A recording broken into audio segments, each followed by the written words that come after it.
safe streets, vibrant neighborhoods, successful business and commerce. These are things that make a healthy community. We are a diverse community, rural, suburban, urban, a multitude of languages and ethnicities, ages and experiences. We are a collaborative community. Public-private partnerships make us a model community that others want to follow. It is what makes us unique. It is what makes us strong. The employees of Kent County reflect our diversity and seek to serve our communities. People in this county, in this area, we wrap our arms around each other. We come together to collaborate, to solve problems. We're all working for the good of the whole.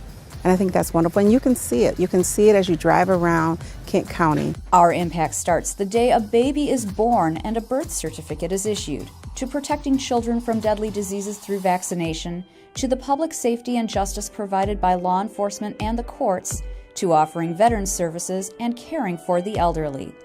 Every day we work to keep our communities robust. I think if you are somebody who's interested in serving your community, in building a strong knowledge base and a good group of people to work with, then the county is one of your best employment opportunities out there. It's been completely rewarding in every way I could possibly explain for 26 years, and I feel like I grow every single day still today.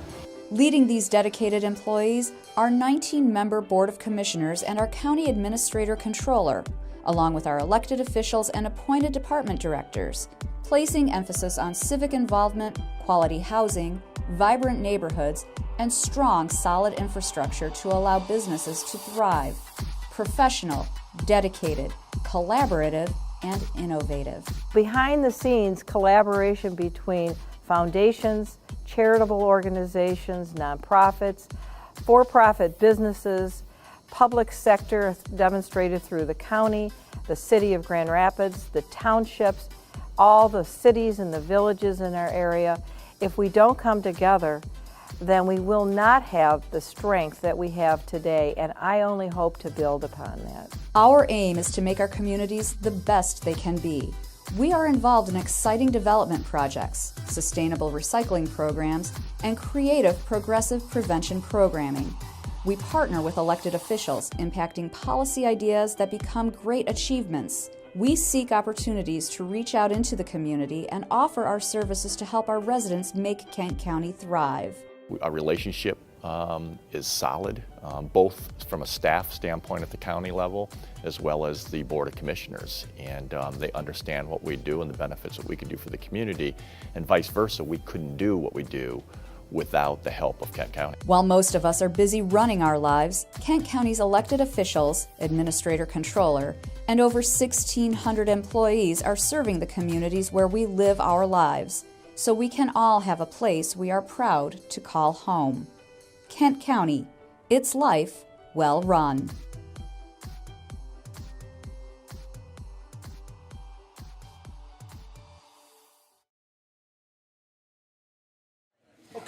Good morning. It is Tuesday, September 18th. It is 8:30. It is my honor to welcome everyone here to the Finance and Fiscal Resources Committee. I'd like to welcome fellow commissioners, staff members, and guests who take their time to come to our meeting this morning. Thank you so much for being here.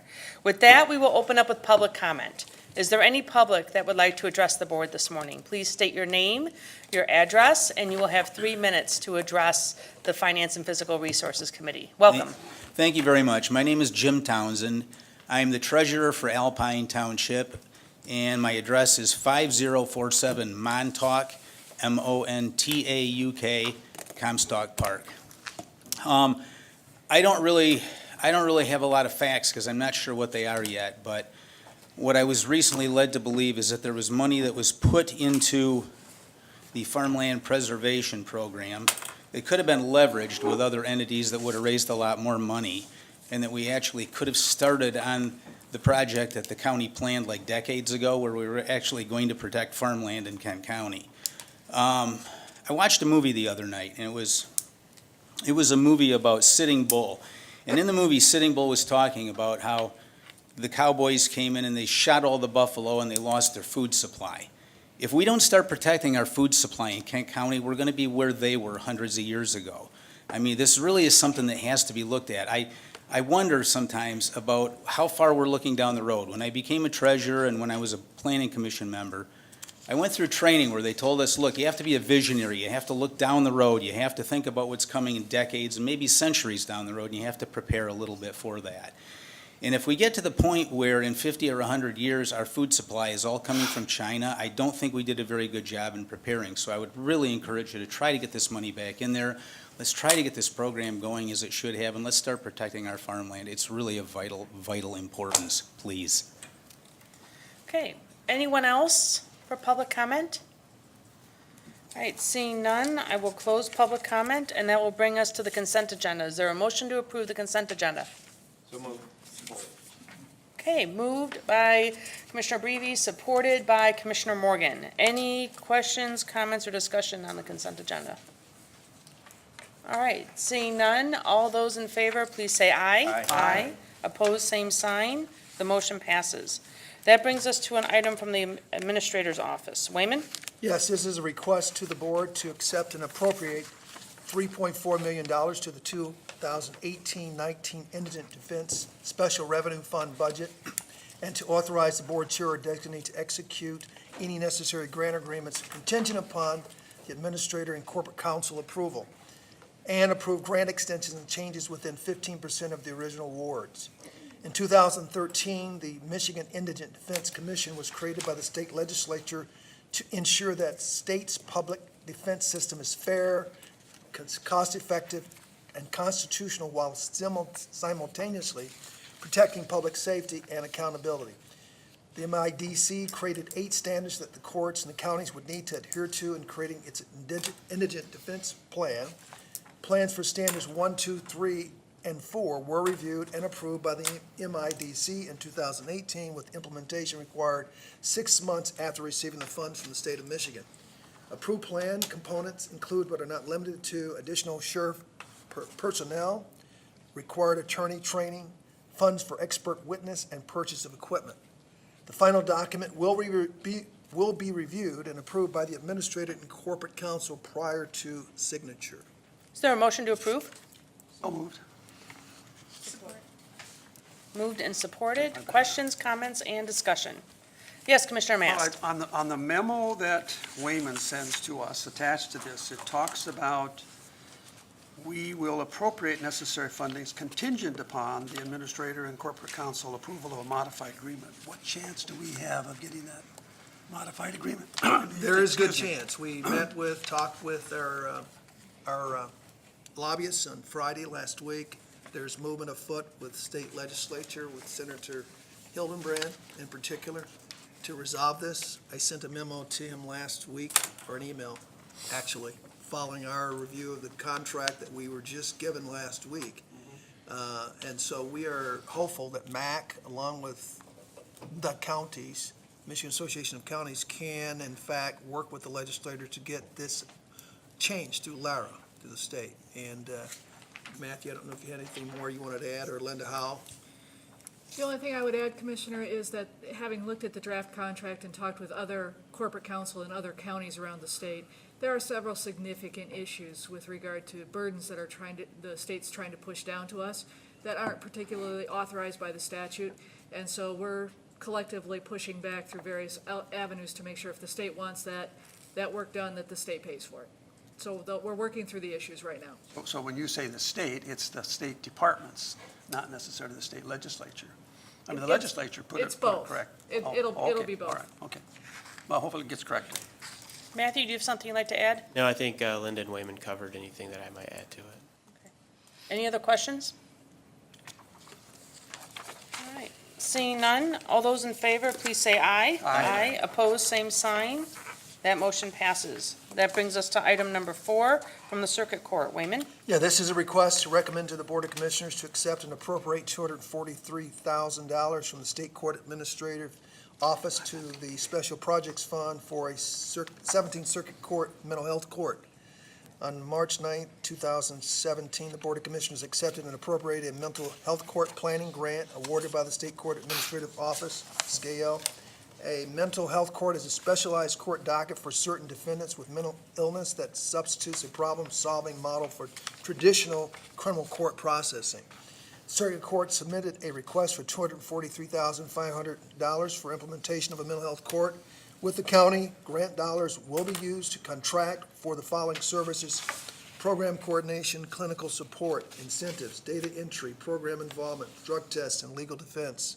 The goals of the program include a reduction in recidivism for defendants and corresponding reduction in jail bed days.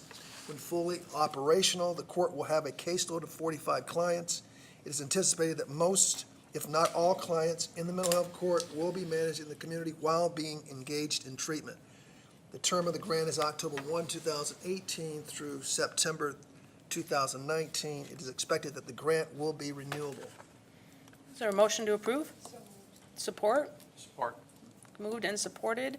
Questions, comments, and discussion? Yes, Commissioner Hennessy. Can you just sort of walk us through how this will work, how people are identified? We've done this at the district court level, but now it's the circuit court. And just sort of walk me through the process. Sure. You're wondering how we find our participants, so to speak? Yeah, it can be any number of ways. We've got kind of the word out to the Bar Association, so those people, especially on our court-appointed list, if they have someone that they think would be eligible, they can request it. The prosecutor, who's kind of the gatekeeper of all the people that come to court in the criminal system, are represented on our I guess, committee. That's another way that they can find it. So basically, between those two things, if someone else wants to refer, they're eligible to. But again, everything kind of has to go through the prosecutor and our committee to make sure that they are a fit. So we're trying to get the word out as much as we can. That being said, if you notice, we have a capacity of about 45, just because of docket time and people and clinical availability, that type of thing. So a slow build is in order, as we're kind of still working out a few kinks in the process. And Commissioner Mast? Well, I was just going to say, probably expand on that a little bit. So you've had some cases move through, and how have those worked, and what's far enough along that you have any Part of our committee, we actually have someone that's doing the research so that we can say, yes, this is effective, and hopefully to get into even more specifically of, with this population that are presenting these issues, these types of interventions are more effective. Right now, we've had about 20. We have a current caseload of 20 in the court. And any, I guess, evidence so far would be more anecdotal than real research-based, just because of the limited amount. However, I will share one anecdote. We have a defense attorney that's also part of the committee, and she was in my office last week, and she said what we're seeing is people that, her words, frequent flyers that are kind of in and out, and very rarely are they considered stable in their treatment, that sort of thing. She's saying that we are seeing more of that. Again, that's anecdotal, but she says it seems to be working in that regard. Like I said, of the 20, I think we've screened probably 40 people for the court. So again, I mean, some depending on the offense they've committed or the clinician's evaluation, probably are not a great fit. We are kind of standardizing those types of parameters as to who's going to come in and who's going to come out. But so far, it seems to be working. Like I said, I mean, we're again, I don't want to say too much because forward-facing, it's really looking good in the courtroom. However, we are kind of figuring each other out, and the mental health system is figuring out the court system, and vice versa. And there's a few tensions that naturally arise from that. But overall, I would say it's been a success in its first year in its infancy so far. Go ahead. Just got a follow-up question. In the contract that you have, or the contract or the request, you've got only 6,600 listed for a contract with the Kent County Public Defenders. Is that enough, or do they get, because most of these people are probably with public defenders. Yeah, and we have a public defender. We have a defender at every session. So every Thursday afternoon, whether it is our committee meeting where we're discussing who's going to be in and who's not going to be in and what to do with the folks, or at the court hearings, which is every other Thursday, she is there. 6,600 is the limit that the state puts on it. So, our own indigent defense budget through the state does supplement that, but not very much. I mean, we've worked really well with the defender's office. So it is one single public defender that's kind of assigned to the mental health court? Correct. Yep. That's good. there. Now, Okay. if someone has retained counsel, then obviously Yeah, they're welcome to yeah, come as well. Okay, so. okay, okay. Commissioner Bukowski? Thank you, Chair. You partly answered my question and related to the evaluation. So are you confident it's a sufficient level of evaluation to answer those questions, that we're going to have better outcomes and cost savings?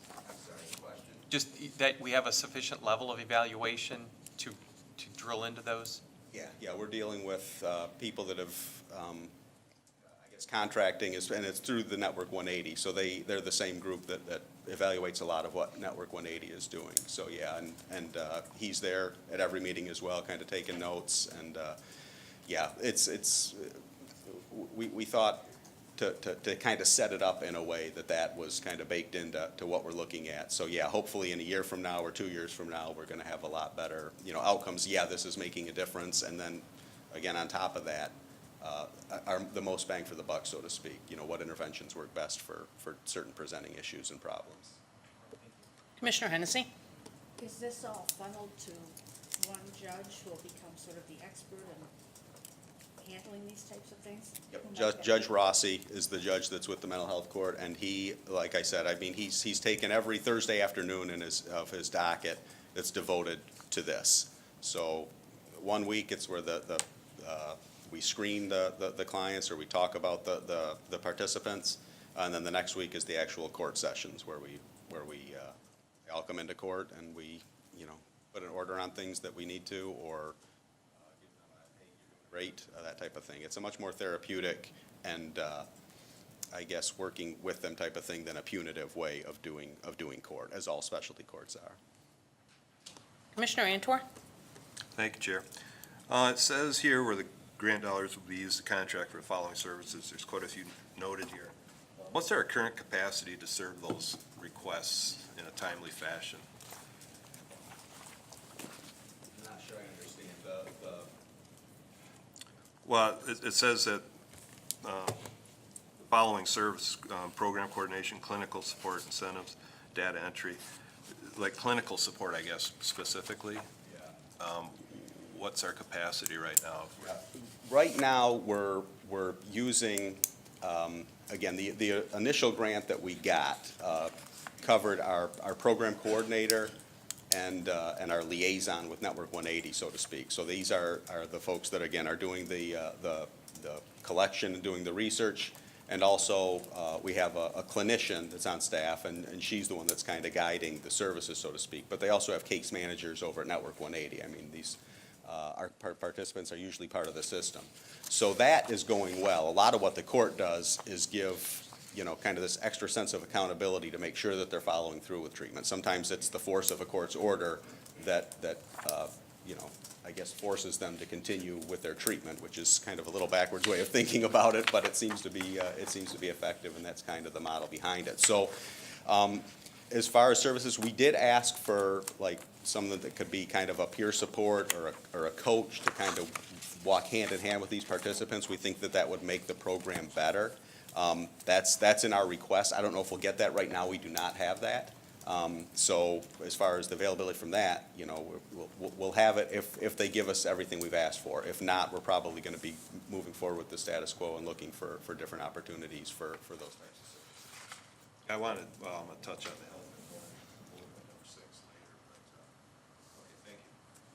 Okay, anyone else? Thank you very much. Seeing none, all those in favor, please say aye. Aye. Opposed, same sign. Motion passes. That brings us to item number 5 on the agenda from Community Corrections. Wayman? Yes, this is a request to the Board of Commissioners to approve the grant agreement with the Michigan Department of Corrections for 2018-19 funding for the Office of Community Corrections to appropriate $1 million to the Community Corrections Budget and Special Revenue Fund, and to authorize the board chair or designate to execute the contracts with the proposed vendors and approve grant extensions and changes within 15% of the original award, subject to final approval and review of the documents by corporate counsel. On May 24, 2018, the board approved the Community Corrections Comprehensive Plan and application for funding under PA 511 of 1988, which provides grant funding from the state to administer and operate programs that provide alternatives to incarceration for offenders. Funding will be provided to the following local programs: Alternative Directions, Court Services, Cognitive Behavior Training Services, Homeward Bound, Bergwies Psychological Services, Arbor Circle, Family Outreach Center, Women's Resource Center, Jail-Based GED Services, Catholic Charities, and the 61st District Court. Funds have also been included in the Office of Community Corrections budget for the Kent County Court Services Department and the Kent County Sheriff's Department Correctional Facility. The grant period is October 1, 2018 through September 30th, 2019, and it's expected that the grant is renewable. Is there a motion to approve? So moved. Is there support? Supported, thank you. Questions, comments, and discussion? Yes, Commissioner Bukowski. I guess a quick question, I don't know if Andy's here. oh, Andy's here. Oh, there's Matthew. But just the within the list of services that, I guess the thought came up in the previous, item as well. I've heard a lot about a almost crisis of the lack of psychiatrists in our community. Is that like having an impact on this kind of program and like where, is that true or is it just myths or what, like at that level of when folks need that much support, it's like, yeah, just tough. It is a need within the population that we serve because we do serve primarily felony probationers in Kent County, and there is a definite need for psychological care in that community. We've started to kind of move in that direction with some of the programming that we do provide. It may not be necessarily contracted with a psychologist or a psychiatrist directly, but we do provide some mental health programming, especially a co-occurring mental health program where individuals with a co-occurring mental health and substance abuse disorder condition can participate. We have several programs that do provide counseling and services in that nature, so we are moving in that direction. All right, thank you. Yep. Yes, Commissioner Hennessy. It made a mention with the corrections facility at OUIL 3 housing. Can you explain to me, is this what kind of housing, if this is something special or what? Short answer is that it provides monies for essentially a jail stay of 5 days, up to 5 days for OUIL third offenders. It's a small pot of money, approximately $5,200. That is based on changes to the CJRP County Jail Reimbursement Program that were made a number of years ago. In years prior, and this is at least 8-9 years ago, counties were able to invoice or submit reimbursement to the state for housing OUIL third offenders instead of, for them staying in our local county jails instead of sending them to prison. The state did away with that because it did not reach other criteria or eligibility criteria for other offenders. That pot of money is essentially a way of having the counties buy into the changes that were made. So what it does is it provides money for housing for offenders to be assessed while they're in jail. Andy, could you So it's a small pot of money. Andy, could you describe what OUIL is? Oh, I'm sorry. There'll be a test with the acronyms afterwards. Oh yeah, drunk driving third. So drunk drivers, sorry. So they're not in a segregated housing? No. It's just to identify who they are for the up to 5-day period? Yep. To identify them and to provide assessment to see what services they may need, that sort of thing. So. Anyone else? Okay, thank you. Seeing none, all those in favor, please say aye. Aye. Opposed, same sign. Motion passes. That brings us to agenda item number 6 from the Health Department. Wayman? Yes, this is a request to the board to accept and appropriate $28.7 million to the 2018-19 Health Fund budget and to authorize the board chair or designate to execute the grants and approve grant extensions and changes within 15% of the original awards. The attached listing identifies the various health department programs and applicable funding sources for each program for budget year 2018-19. The Michigan Department of Health and Human Services funds the comprehensive planning and budgeting contract, which is an annual agreement between the state and the county for $22.8 million. The agreement provides certain required public health services, including immunizations, infectious and sexually transmitted disease control, hearing and vision screening, food protection, drinking water, and on-site sewage monitoring, as well as several other state-funded programs. The Health Department administers several other grant programs totaling $1.5 million.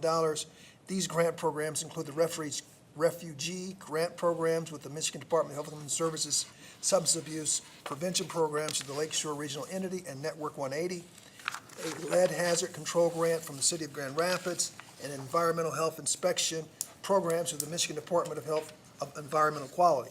The Health Department also provides services that are funded mainly through fees and general fund appropriations.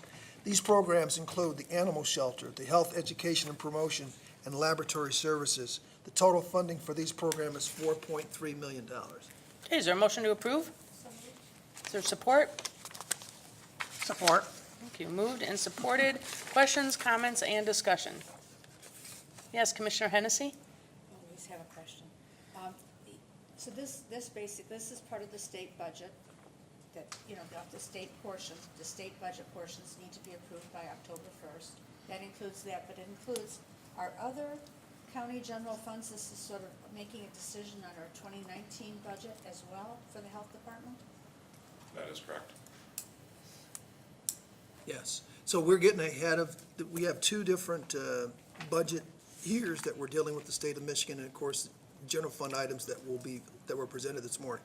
But in the total, in entirety, there's about $28.7 million of total funding that's being requested.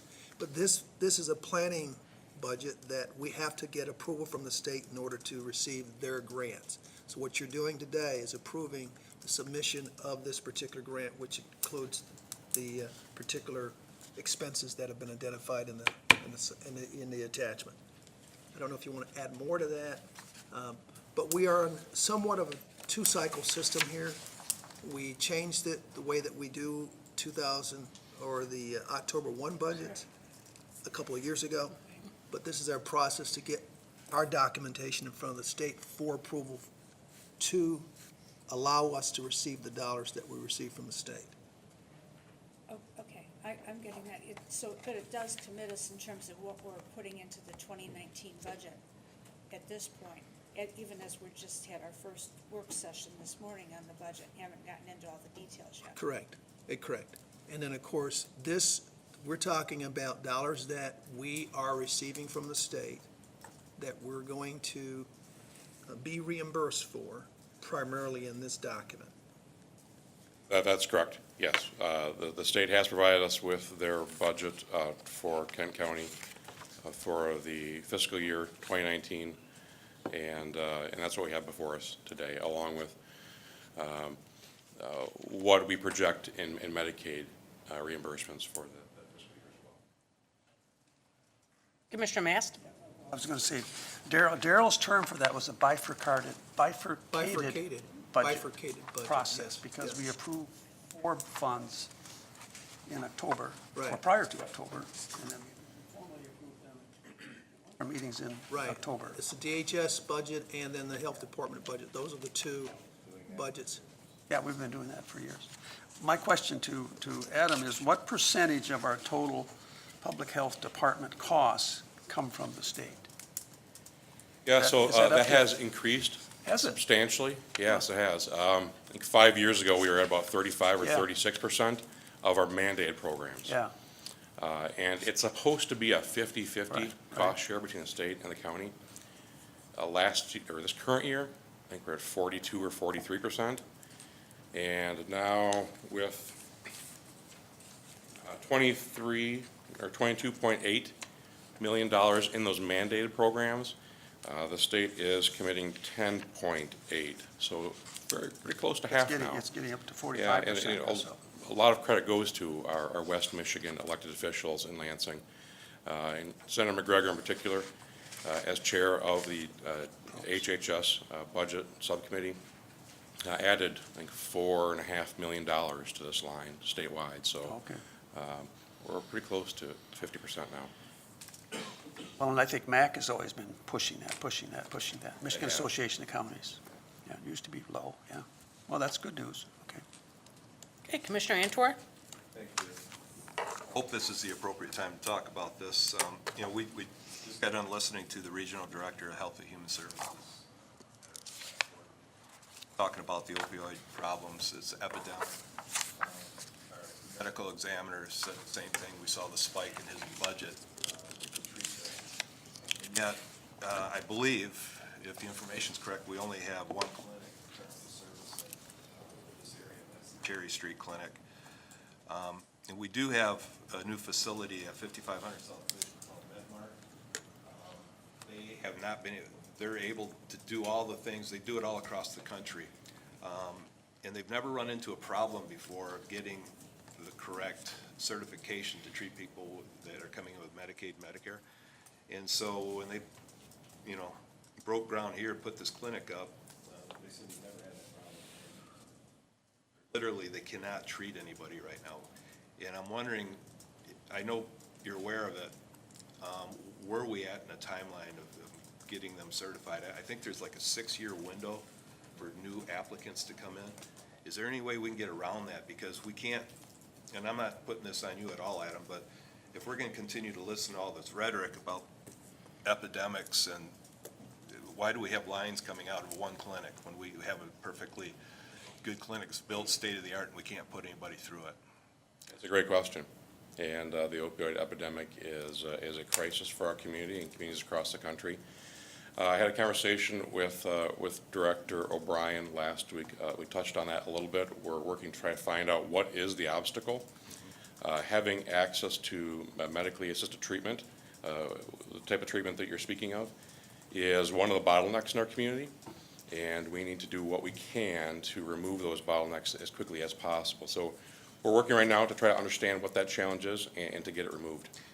My fear is because there's been so much rhetoric about the need, and then to have somebody shut out for some reason that we're not exactly sure about, I got a feeling this might end up in court, and I hate to see that happen, because then we're talking about more costs, and this should be fairly simple, I would think, to make some sort of a altered the way we normally do business, because we're at epidemic point, to let this group do what they do. So anyhow, I appreciate the fact that you're on it. I know I keep getting phone calls on this, and where are you at? And I said, well, I'll bring it up. So here I am bringing it up. I wasn't aware of this a week ago, that we only had one clinic in this area servicing. But I do know, traveling down there, they've got lines coming out the door at 6 o'clock in the morning, because these are all people that work regular jobs. And it's just amazing how many people are coming, you know. Thank you for those comments, Commissioner Hantor. And something that Wayman and I and a number of others have been working on is what we're calling the Kent County Population Health Consortium, where we are pooling our energies here with a number of other community partners, including Grand Valley and HealthNet, and the major healthcare providers in the community as well, to identify or to reaffirm what our community's health priorities are. And what the needs assessment has told us, it's mental health and substance use disorder, in particular opioids. And that group, consisting of the executives of those hospitals and other nonprofits and the county, have really identified those two issues as priorities: mental health, in particular suicide, and substance use, and in particular opioids. And is now working on building some aspirational goals for our community, and then trying to find out how can we pool our resources, how can we remove obstacles, identify obstacles and remove them, such as that, so that we can create some improvement in those really important crisis domains right now. And I know you're extremely busy right now. I understand the staffing issues and everything else with everything that's kind of come down the pike in the last year. And I know you're on this, and I appreciate that. I wanted to bring it up just because this is going to get more traction as these people get, you know, a little bit more frustrated. And I hate to see it go to some sort of, you know, litigation. I don't know if they have anything to stand on that or not, but this can be an expensive process finding out for both sides, so thank you. Commissioner Bukowski? Thank you, Chair. Thank you, Adam. Definitely echo, Commissioner Antor's comments about how your department is definitely working extremely hard to address the basics as well as the unfortunate crises that pop up and that have popped up. That being said, just looking at the numbers, since coincidentally we got the budget book this morning, and page 36 in that had the health fund, or the health special revenue fund, it looks like, and again, kind of with Commissioner Hennessy's comment about when are carts and horses in the right order. So with this motion, we approve a 5.1% increase in the general fund allocation, because it looks like, you know, that this current year is 6.9 million, and the proposed is just shy of 7.3 million. So that additional 300,000, is that earmarked for anything particular, or is that the increased cost? I mean, why needed more general fund with the state kicking up its percentage? Yeah, so I'd have to look at our budget in its entirety to find a really good answer for you. I know about half of that is returning some money to our emerging issues fund. If you recall, last year, we generally carry a couple $100,000, maybe 225, I think is what we had last year. And we mobilized that for our 2 epidemiology positions for opioids and for emerging environmental issues, which put us in a very vulnerable spot, because that's been kind of our last barrel of dry powder, if you will, for when a crisis hits and we need to mobilize quickly. I know we're putting a substantial portion of that back into that fund, so we have that resource once again. And then I can look at our budget and I can get back to you with some of the more specific details of where we're changing or adding service. But by and large, this budget is significantly the same in terms of its content, what it does, as previous years. All right, thank you. Okay, anyone else? Seeing none, all those in favor, please say aye. Aye. Opposed, same sign, motion passes. That brings us to Commissioner Miscellaneous this morning. Is there any Commissioner Miscellaneous? All right, seeing none, we are adjourned. Our next meeting date is October 2nd at 8:30.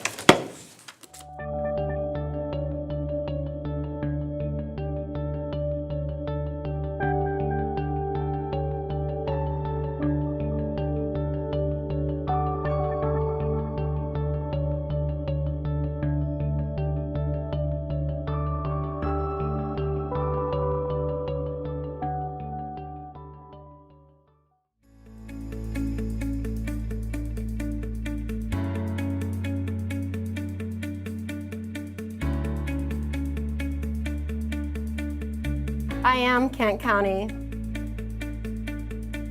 I am Kent County. I am Kent County. We are Kent County. We are Kent County. We are Kent County. We are Kent County. We are Kent County.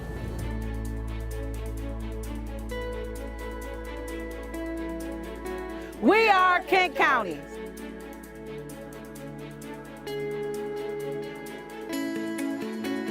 We are Kent County.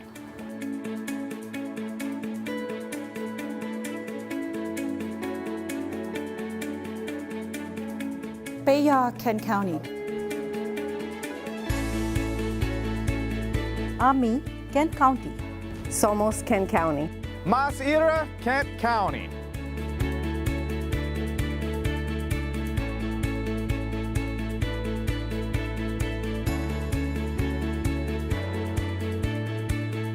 We are Kent County. We are Kent County. We are Kent County. Oh yeah.